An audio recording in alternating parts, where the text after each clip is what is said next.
This is the Spanish Mission, Part 2.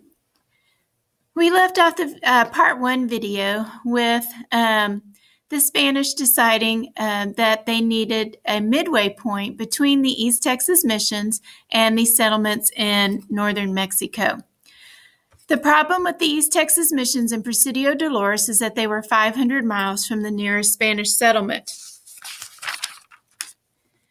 Getting supplies to the missions was difficult, having to travel that far. The journey was long and dangerous with the threat of raids by Texas Indians, and sometimes some of the Spanish settlers turned to nearby French settlements to buy their supplies, which the Spanish government did not really like, the Spanish settlers buying supplies from the French.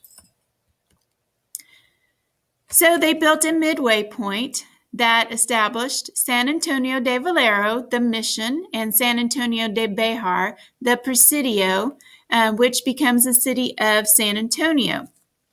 So in 1718, both the mission, San Antonio de Valero, and the Presidio, San Antonio de Bejar, were established as a midway point between East Texas and New Spain.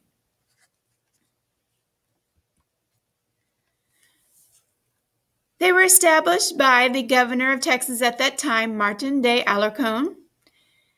Alamo means cottonwood. There were cottonwood trees dotting the landscape around the area. The Spanish government wanted a civil settlement in the area, or a town or a village to develop around the mission in Presidio. So they recruited 15 families from the Canary Islands off the coast of Africa to start a civil settlement, which is called San Fernando de Bejar. Many of the prominent families in San Antonio today can trace their ancestors back to the Canary Islanders that moved into this area. The San Antonio area became very successful mission areas. Many of the missions in the San Antonio area became large cattle ranches. The El Camino Real, or the Royal Highway, was the road system that developed that ran from San Juan Bautista through San Antonio into East Texas. It was a major route for travel into Texas. Despite its importance, the El Camino Real was a rough road. Its path crossed several rivers that could cause problems for careless travelers. Nevertheless, the El Camino Real was a very important road. It linked Texas to Mexico and helped increase Spanish settlement in Texas, particularly in San Antonio. In 1719, Spain and France go to war, and this causes what Spain perceives to be the third threat from the French coming into Texas. What happened is some French soldiers came into a Spanish mission near Nacogdoches and were taking supplies, including some chickens. And one of the French soldiers tried to tie the chickens up to his horse. It ended up startling the horse, and the French soldier was tossed off his horse onto the ground. The Spanish priest ran to another mission and said that they were being attacked. So the governor of Texas at that time, Agallo, wanted to make sure the French were not going to come back into Texas. So Los Cedés was established, and Los Cedés was actually established in French territory. It was established in 1719, the year after San Antonio de Bejar and San Antonio de Valero, near Natchitoches, the trading post that had been established by Louis de Saint-Denis in French territory. It became the first unofficial capital of Texas. It was the unofficial capital of Texas until 1772, when San Antonio became the capital of Texas.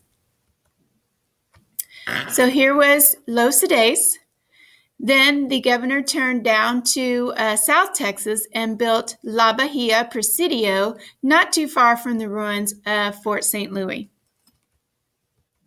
The La Bahia was a presidio that was built in 1720 near modern-day Goliad, and the presidio is the only remaining Spanish presidio in the Western Hemisphere today. All of the other Spanish presidios that were built in the Americas have been destroyed. This presidio served the Karankawa Indians in the area. Here are some pictures of the Presidio. You can go to Goliad today and take a tour of the Presidio. And on Sundays, they still have Catholic Mass services at the chapel there. And this is a picture of the chapel, the courtyard area.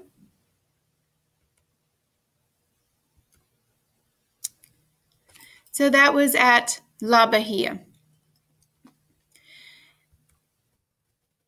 San Jose de San Miguel de Agallo. So part of it was named after Governor Agallo. Wanted another mission established the next year in 1720 in the San Antonio area.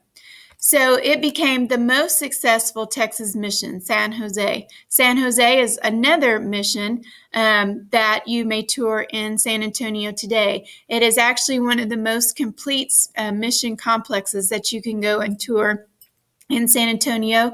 It still retains the chapel and many of the walls and workshops that you can go in and take a tour of.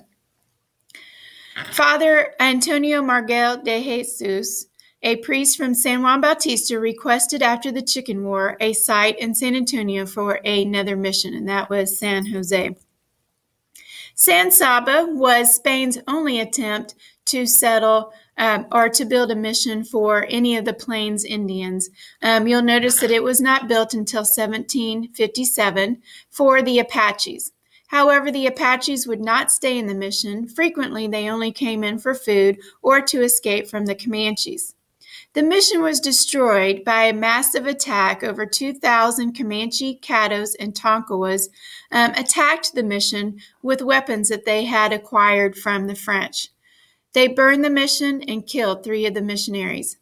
That ended Spain's attempt at any mission settlements for any of the Plains Indians.